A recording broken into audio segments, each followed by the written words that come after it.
friends, it's Julie, and if you're living in a place that is anything like where I am right now, in my part of Canada, it is currently it's closing in on 30 degrees today, and it's very humid, and I have very hot lights on me right now.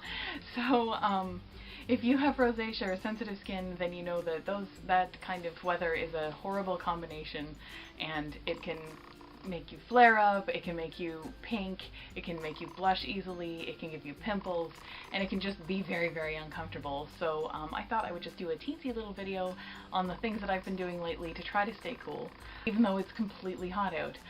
The first thing that I do is I try to take very cool showers. I know that seems very obvious, especially when you have rosacea. You're not supposed to take hot showers anyway, but I try to take them even just if I've gone outside for a little bit and I get warm. As soon as I come inside, I take just a really quick one. It's not necessarily to wash off, but just to rinse off and cool down. And then my hair is wet as it is right now, and that actually keeps me a lot cooler than I would if I had just came inside and sat down. The next thing, when I am outside, I think I've said this in other videos, especially the ones how to protect your skin from the sun. I'll put a link to that right here in case you're interested in watching that one. But I use parasols now. I'm hoping they'll come into fashion. I find them very, very pretty. This one is the one that I was using today. I won't open it up over my head because I'm very superstitious and I can't open an umbrella over my head indoors. But are you superstitious like I am, or do you have any weird little quirks like that? If you do, please share them in the comments below. I will feel a lot less weird, or at least a lot less alone. But yeah, so I do use parasols if I can't find a shady area. They're very pretty, they're a lot of fun, and they make a surprising difference in the amount of heat that actually comes down and actually sits on you from the sun. I didn't actually realize what a difference they'd make until I started using them.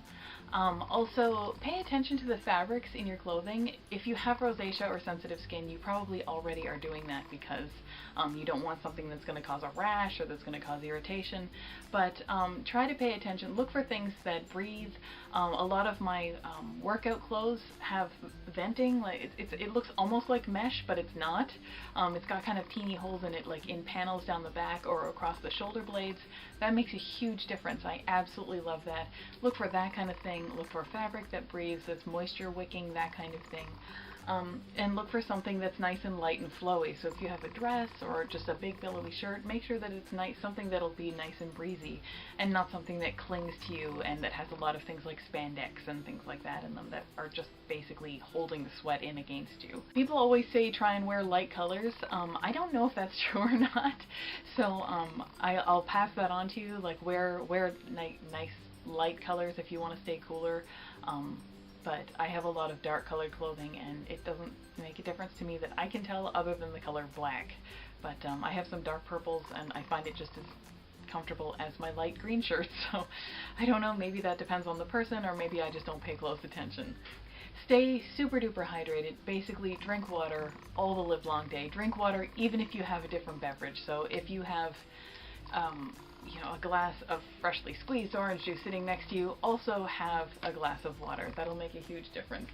I also drink iced teas. I did a video on that. I have one going right now. This is sea buckthorn tea in iced tea. Basically just make tea and then throw it in the fridge. I have a video about that one if you want to see that.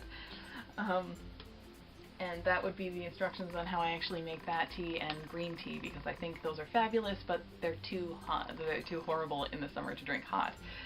But drink lots and lots of water regardless of what else you drink during the day. It makes a big difference. It'll give you energy and it will keep you cool.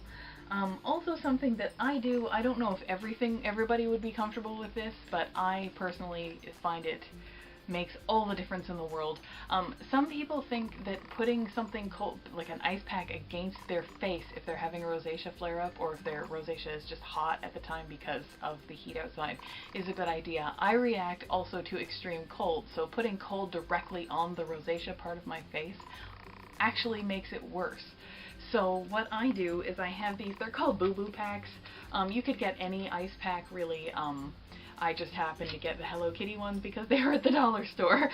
So I got these, I have a couple of them, and I just take a thin towel and I actually put them directly against the back of my neck. And when you put a towel on it and you are very warm in your face, That sounds horrifying, but it feels amazing, and putting something cold on the back of your neck cools you down very quickly. I know that anytime I faint, so I'm a fainter, so anytime I have passed out and like the emergency people have come to help me, that when that happens I get an adrenaline rush and I get very, very hot, and one of the first things they do is they put ice packs here and they put them under your arms. So to cool yourself down, or to cool myself down when I have heat in the rosacea part of my face, I try and do the exact same thing. I put ice on the back of my neck. I don't really like the feeling of it under my arms, but at night if I'm trying to sleep and I'm overheated, I'll even put these underneath my feet. So I will just set them down and put the bottoms of my feet right on top of them, and it is extremely cooling and it makes a huge difference. So I thought I would point that out too. If you don't want the ice packs, or if that's just a little bit too cold for you, you could always just run cool water on a towel and then just sort of wipe down the back of your neck and down your arms and just bring your overall temperature down. Try to, in my opinion, resist the urge to actually put something very cold immediately against your face. That could cause more irritation. I know that the cold from winter really irritates my face, and I think putting ice on my face would just cause the exact same thing. But yeah, I know those are some really simple and small tips, but they make all the difference to me, so I thought I would just share them with you and hope that you can stay nice and cool this summer. I hope they help. I hope you like this video. If you do have other ideas on how to stay cool in cool in the winter, stay cool in the summer, but in a rosacea friendly way, please share those in the comments below too. I would love to know what they are, because I'm always looking for new tips and tricks and things like that will help out.